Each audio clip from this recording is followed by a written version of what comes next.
नमस्कार, मेरा नाम है श्वेता पंत और स्वागत है आप सभी का उत्तराखंड दर्शन में। आज कैंसर सर्वाइवर्स डे है और इसी उपलक्ष्य पर हमारे साथ मौजूद हैं भाजपा के वरिष्ठ नेता और उत्तराखंड राज्य के पूर्व प्रदेश प्रशिक्षण प्रमुख मनोज पाठक जी। स्वागत है सर आपका। धन्यवाद श्वेता जी। सर, कैंसर सर्वाइवर्स डे की आज हम बातचीत करने जा रहे हैं, इसीलिए आपसे बात करना सबसे सही है क्योंकि आपने इस भयावह बीमारी से लड़कर आज आप हमारे साथ यहाँ बैठे हैं और समाज में भी जा रहे हैं। तो पहला सवाल सर ये रहेगा कि आपके समाज सेवा के जो कार्य हैं जिसके लिए आप जाने जाते हैं उसमें आप सक्रिय थे, सब अच्छा चल रहा था, अचानक से आपको ये पता चला कि आपको कैंसर है। क्या लगा उस समय, क्या भाव थे आपके? 2023 8 अक्टूबर को मैं मेदांता के उन 5 चिकित्सकों को उनके पास आवाहन करने गया था कि 19 तारीख को हमारा प्रस्तावित एक कैंप है, उस कैंप में आप आएंगे और हमारे उत्तरांचल की देवभूमि में आपका स्वागत करते हुए दिन भर आप कैंप करेंगे, रात्रि को कॉर्बेट नेशनल पार्क में रुकेंगे, अगले दिन नैनीताल घुमा के आपको वापस मेदांता जो है भेजने की व्यवस्था हम करेंगे। ऐसा आग्रह लेकर के मैं गया था जी। लेकिन जैसे मैं पहुंचा तो अचानक मैं देखता था कभी कभी मेरे पेट में भोजन को निगलने में दर्द होता था, महसूस होता था, थोड़ा अटकता था जी। कभी अटकता था कभी नहीं अटकता था। पानी पी लिया तो दूर हो जाता था। मुझे कल्पना नहीं थी कि ऐसी भयंकर बीमारी पनप रही है। लेकिन मैं कह बैठा, डॉक्टर अजय कांडपाल गैस्ट्रो के मुख्य चिकित्सक वहाँ पर थे।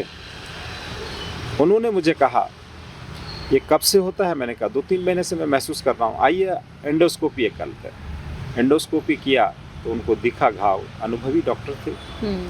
उनको लगा, बाहर आके उन्होंने मुझे बताया कि ये मुझे दिखाई देता है ऐसा कुछ डाउट, और हमने बायोप्सी के लिए वहाँ से जो सैंपल लेना था वो ले लिया है और अब जल्दी ही हमको सीटी स्कैन करना चाहिए। सीटी किया, सीटी में कोई खास इस तरह का अतिरिक्त कोई कहीं किसी तरह का फैलाव नज़र नहीं आया, तो मैं संतुष्ट हो गया कि मेरी बायोप्सी रिपोर्ट बिल्कुल ठीक आई।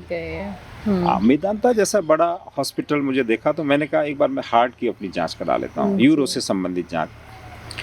डॉक्टर अजय कांडपाल जी की राय से मैंने फुल बॉडी चेकअप किया उस दिन।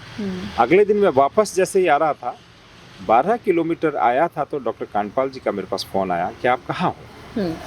मैंने कहा मैं तो हल्द्वानी के लिए निकल गया हूँ। उन्होंने कहा आप जहाँ भी हो वापस आइए।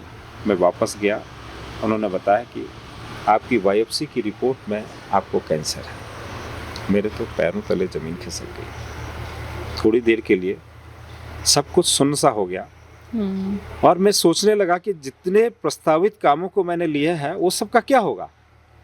लेकिन मैंने 1 घंटे अपने आप को संभाला और संभालने के बाद फिर तुरंत मैंने पेट सिटी करवाई और पेट सिटी में वो इनिशियल स्टेज पर था।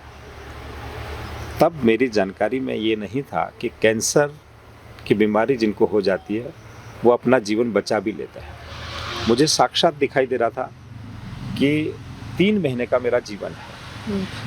उस जीवन में मैं जो जो कर सकूँगा वो कर लूँगा और 1 घंटे में मैंने अपने आप को बिल्कुल ठीक कर लिया था, नॉर्मल कर लिया था कि बड़े बड़े लोग नहीं रहे, कोई बात नहीं, हम इससे भी फाइट करेंगे, जो होगा देखा जाएगा। और प्रभु पर मुझे पूरा भरोसा था कि जो प्रभु करेगा वो ठीक करेगा। ऐसा। तो आपने मेदांता की बात की, आप पहले मेदांता में थे, उसके बाद आप दिल्ली एम्स चले गए और यहाँ पे पूरा आपका इलाज चला, काफ़ी लंबे समय तक चला, जिसमें ऑपरेशन भी हुए, जिसमें जो भी कैंसर से रिलेटेड चीज़ें होती सब कुछ हुआ। डॉक्टर्स का क्या रोल रहता है सर जब ये बीमारी होती है? आपको कैसा सपोर्ट मिला और कैसा रोल रहता है डॉक्टर्स का? मुझे लगता है कि 60% जो कैंसर से रिलेटेड पेशेंट हैं कोलैप्स कर जाते हैं और मार्गदर्शन के अभाव में अनिश्चितता की स्थिति हो जाती है, क्या करें क्या ना करें। बिल्कुल। ये स्थितियां रहती हैं। जब मैं डॉक्टर अजय से बाद में बात किया तो मैंने कहा डॉक्टर अजय मुझे करना क्या चाहिए, कहाँ इलाज में कराऊं? मुझे प्रकाश पंजी मेरे बिल्कुल एकदम वो थे, तो वो अमेरिका गए थे, तो मैंने उनको कहा मैं अमेरिका चला जाता हूँ इलाज के लिए। लेकिन उन्होंने कहा नहीं, अमेरिका में ठीक इलाज नहीं, इलाज यहीं ठीक होगा। उन्होंने प्राथमिकता पर टाटा मेमोरियल मुंबई को रखा सेकंड नंबर पर एम्स को रखा, थर्ड नंबर पर गंगाराम को रखा, और वहाँ के चिकित्सकों को भी चिन्हित किया कि मुझे किससे इलाज कराना चाहिए। उन चिकित्सकों का इतना मैं आभार व्यक्त करूंगा, इतना सहयोगात्मक रवैया था, इतना अच्छा मार्गदर्शन मुझे मिला।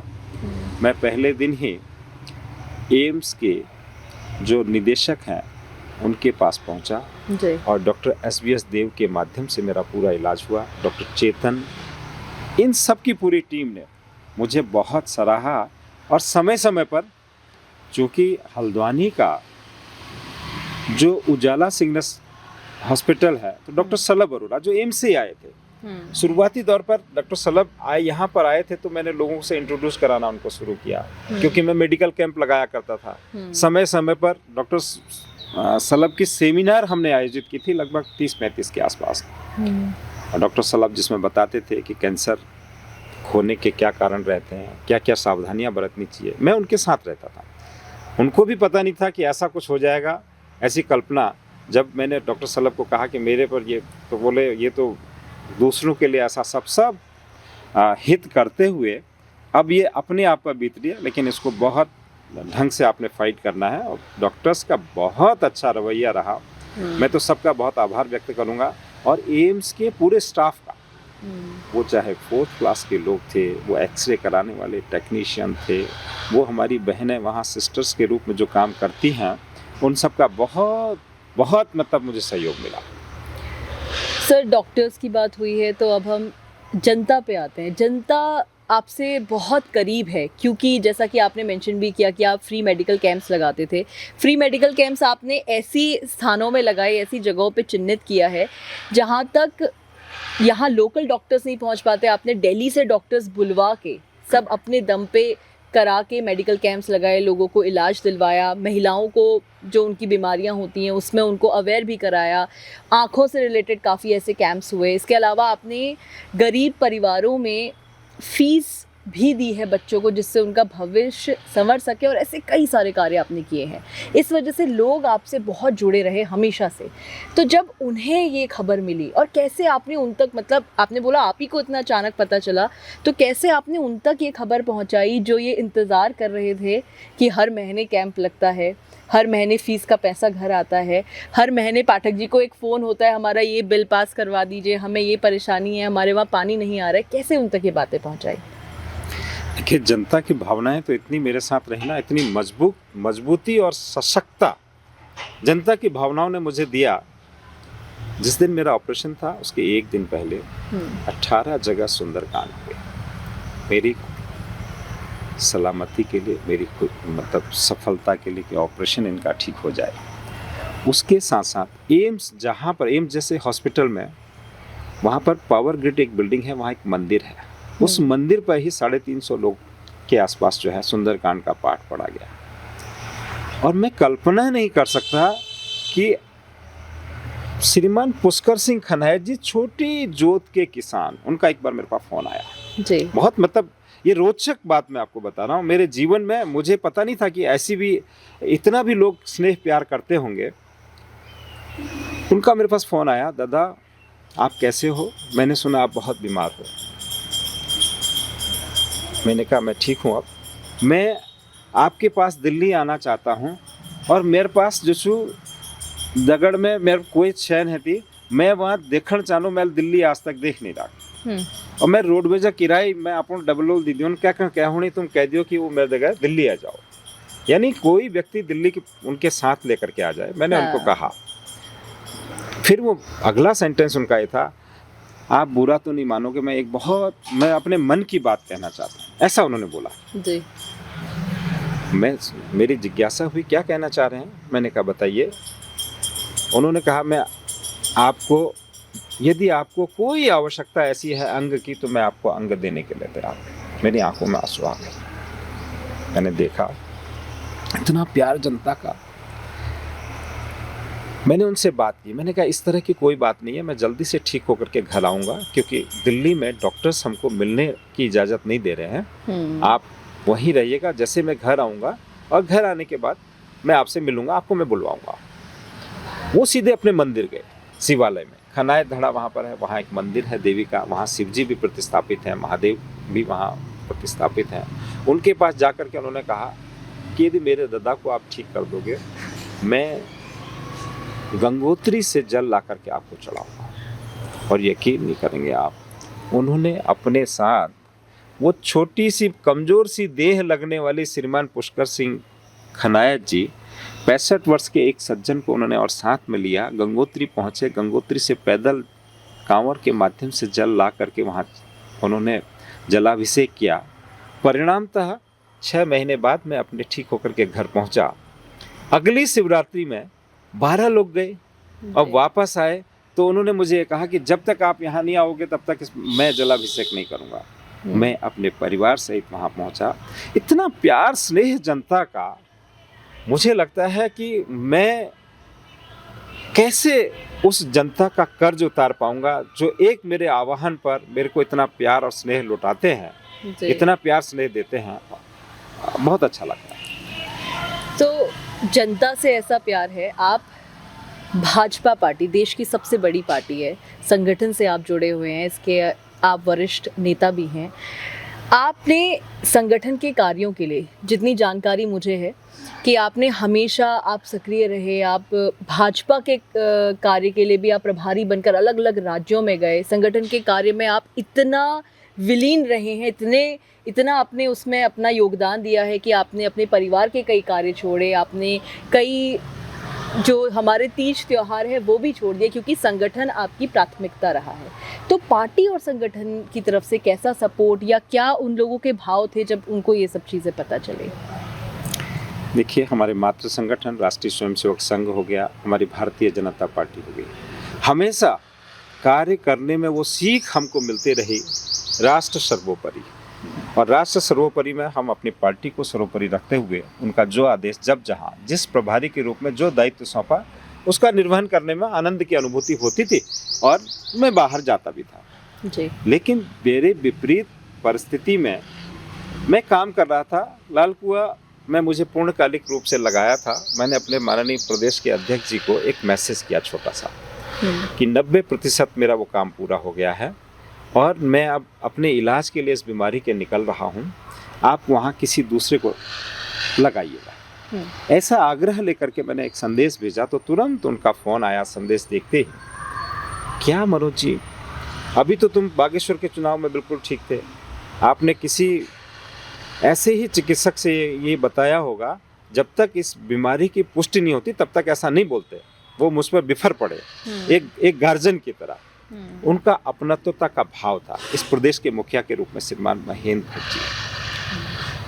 जब मैंने उनको कहा कि इस बीमारी की पुष्टि हो गई है, तुरंत उन्होंने सीएम साहब से बात की होगी। सीएम साहब का सीधे मेरे पास फ़ोन आया कि मनोज जी रिपोर्ट भेजिए।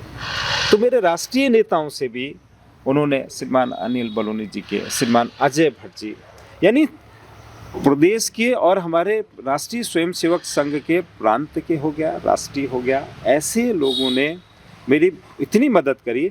इतनी बड़ी बीमारी से मेरा इलाज पूरा हो गया, मुझे पता ही नहीं लगा कि हाँ कब कैसे क्या कुछ हो गया। ये बहुत अच्छा सहयोग, जिसको कहना चाहिए कि बहुत परिस्थितियां इस तरह की आती हैं लेकिन एक परिवार की तरह बहुत मजबूती से मेरा संगठन, मेरा मातृ संगठन मेरे साथ रहा।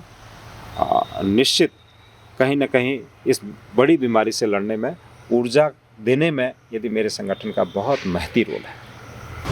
तो पाठक जी, जनता का प्यार आपको मिला, पार्टी संगठन की बात भी हमने कर ली, परिवार पर आते हैं। अक्सर देखिए, वही समाज की कड़वी सच्चाई है कि अक्सर जब कोई मुसीबत में आता है तो परिवार वाले, रिश्तेदार पीछे हट जाते हैं।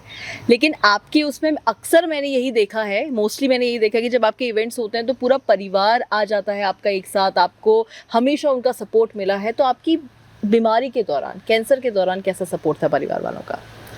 देखिए, जैसे ही मुझे पता लगा बीमारी का, पहले तो मैं कोशिश ये करता रहा कि मैं चुपचाप अपना इलाज करा लूँगा जी। लेकिन फिर मैंने, मेरे चाचा बेंगलोर में रहते हैं, एयरफोर्स से रिटायर्ड थे, एक एमएनसी में काम करते, तो मैंने कहा परिवार के कुछ लोगों को तो मुझे बताना ही होगा। तो मैंने उनसे शेयर की बात जी। और एक सामान्य सा बिल्कुल, उन्होंने मुझे बताया आपका अगला कदम कहाँ है। मैंने कहा मैं दिल्ली में जा रहा हूँ, एम्स में मैं प्रयास करता हूँ। वो सुबह 5 बजे बेंगलोर से आ गए और सिर्फ एक बैग में अपने 2 जोड़ी कपड़े लेकर के आए, हम्म, जिससे कि उनको रहना पड़े, अगले दिन वापस हो जाए या सेम डे वापस हो जाएंगे। जब वापस आए तो उसके बाद वो वापस जाने का उन्होंने नाम ही नहीं लिया। उन्होंने कहा जब तक पूर्णतया मनोज तुम ठीक नहीं हो जाते तब तक मैं तुमको नहीं छोड़ सकता। अपनी एमएनसीज की जॉब उन्होंने छोड़ दी जी, और मेरे लिए तत्पर हर पल हर क्षण उन्होंने अपनी निगरानी में मुझे रखा। जैसी चिकित्सकों की सलाह दी जाती थी, डॉक्टर्स की सलाह दी जाती थी, उसके अनुरूप मेरा कीमो हुआ, मेरा ऑपरेशन हुआ और ऑपरेशन होने के बाद 6 महीने बाद वो अपने घर गए और उनकी जॉब भी छूट गई उस दौरान। लेकिन परिवार में खुशी की बात ये थी कि मैं ठीक हो रहा था, मेरा इलाज बहुत ठीक सही दिशा पर चल रहा था। परिवार के लोगों में ना, अब मेरी पत्नी, जी, जिस तरह से क्षेत्र के लोगों का जो प्यार था वो प्यार उमड़ता था और घर पर उसका प्रेशर पड़ता था कि क्या हुआ आखिर क्या हुआ। और मुझे बाद में पता लगा मेरे परिवार के जैसे ही अन्य सहयोगी, उदाहरण के लिए पूना, अन्य जो सहयोगी हैं वो अलग अलग कोने में छुप छुप के रोते थे। ऐसी परिस्थितियां थी और वो स्वयं को भी संभालते थे और उन्होंने मेरे सामने भी किसी तरह का कभी आभास नहीं होने दिया कि हमको कोई कष्ट हो रहा है, क्योंकि मैं इतनी मजबूत बीमारी से लड़ रहा था, मुझे तो पता ही नहीं लगा। जनता के साथ समन्वय, परिवार के साथ समन्वय बनाना, तो मेरी पत्नी भावना, उन्होंने इतना बड़ा, और यहाँ तक कि मेरी माता जी को संभालने के लिए हमारे प्रदेश के यशस्वी पूर्व मुख्यमंत्री और महामहिम राज्यपाल, मेरे प्रदेश के अध्यक्ष, मेरे संगठन के लोग, सब मेरी माताजी और मेरे परिवार के लोगों से मिलने आते थे कि हाँ मनोज जी ठीक है, वहाँ हम बराबर बात कर रहे हैं, बराबर ये सब। तो पूरा परिवार भाव जिस तरह से रहा, वो वास्तव में मैं बहुत धनी हूँ इस मामले में।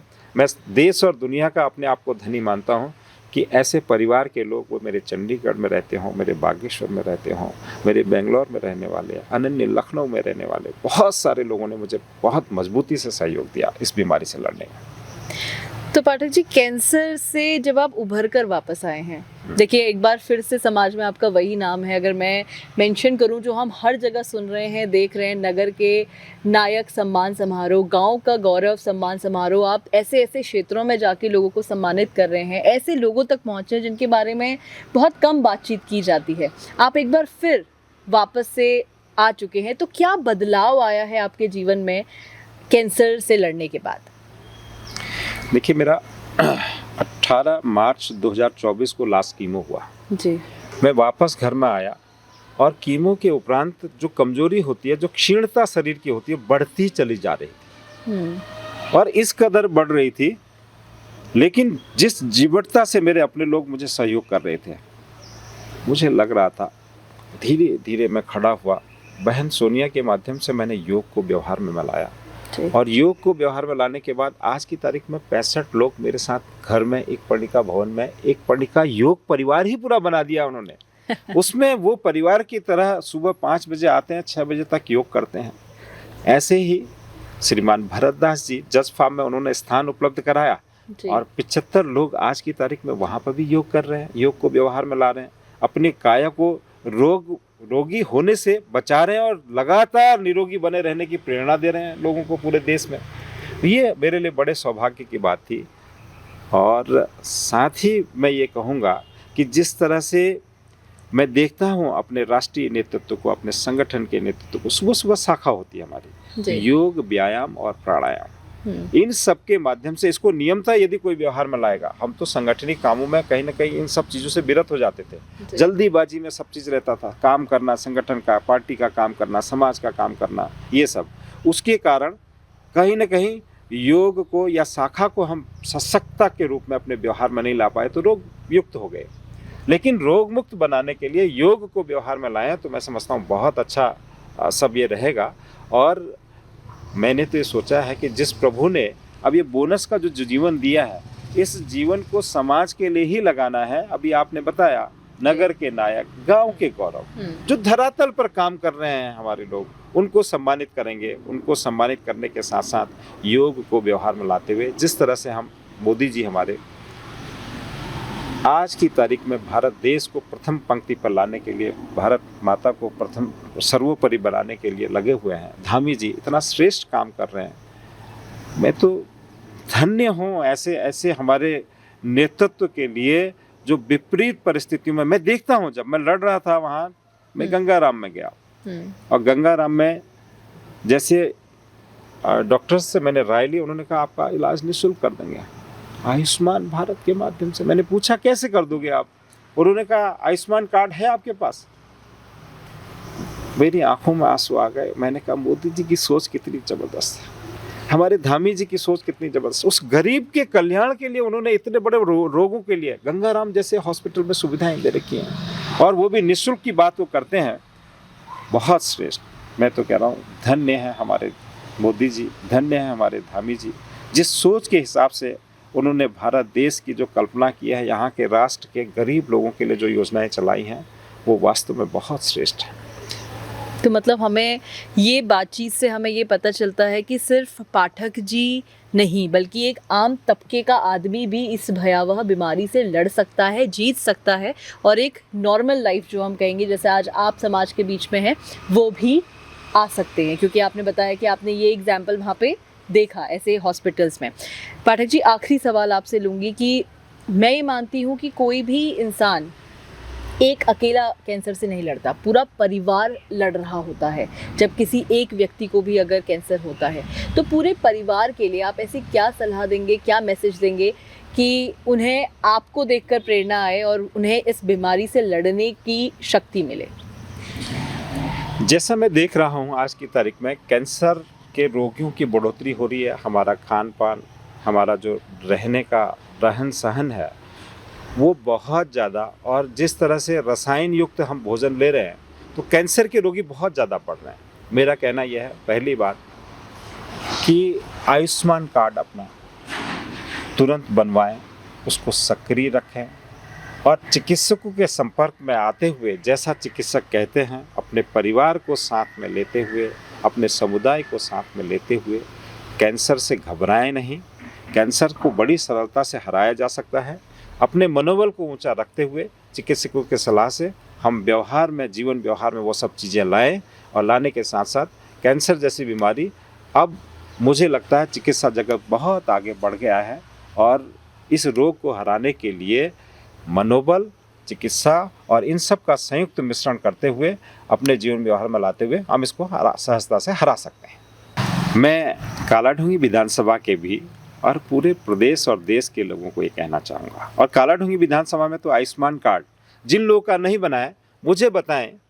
मैं वहाँ के जो भी CSC अपने सेंटर्स हैं, उन सेंटर्स से आग्रह करूँगा, और नहीं तो कैंप लगा करके आप सबके आयुष्मान कार्ड की बात कहें, या सरकार के द्वारा चलाई जा रही जितनी योजनाएं हैं, उन योजनाओं को लाभान्वित करने के लिए जो भी हमारे गरीब जन हैं, जो हमारे आवश्यकता जिनको है, उन सबको कैंप लगाने का धामी जी ने भी कर रखा है, और हम भी प्रोत्साहित करने का काम करेंगे। आप तक पहुंच करके सरकार के माध्यम से इन सब आयुष्मान कार्ड की बात कहें, दूसरे अन्य जो भी बात कहें, मतलब सहायता जहां तक हो सकती है, मैं अपनी ओर से भी करने के लिए तैयार हूं। ऐसा मेरा आह्वान कि लेकिन आयुष्मान कार्ड जरूर बनाएं।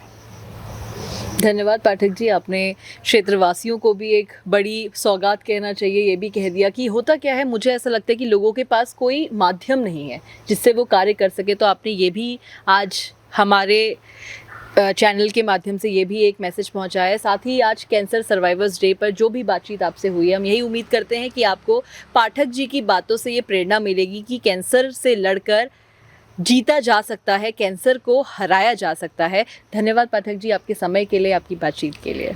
श्वेता जी, मैं बहुत आभार व्यक्त करना चाहूँगा कि ये विशेष जो कैंसर डे पर जिस तरह से हमारी बीमारियां बढ़ रही हैं, जिस तरह से आज वैश्विक परिदृश्य दिखाई दे रहा है, इस पर आपने इसको फोकस किया, और फोकस करते हुए आप मुझ तक पहुँचे। बहुत आपका आभार है, हार्दिक अभिनंदन है। श्वेता, सूरज दोनों का मैं आपके उज्जवल भविष्य की कामना करता हूँ। धन्यवाद सर। तो हमारे साथ मौजूद थे मनोज पाठक जी, और आज उन्होंने अपने बारे में, अपने विषय में कैंसर के दौरान जो उन्होंने फेस किया, वो जो भी परेशानियां बताई या जो भी ताकत चीज़ें बताई, जो उन्होंने शक्तियां आप तक पहुंचाई हैं, आपको जो प्रेरणा दी है, हम यही उम्मीद करते हैं कि आपको ये पॉडकास्ट अच्छा लगा होगा। कमेंट बॉक्स पर ज़रूर बताएं। धन्यवाद।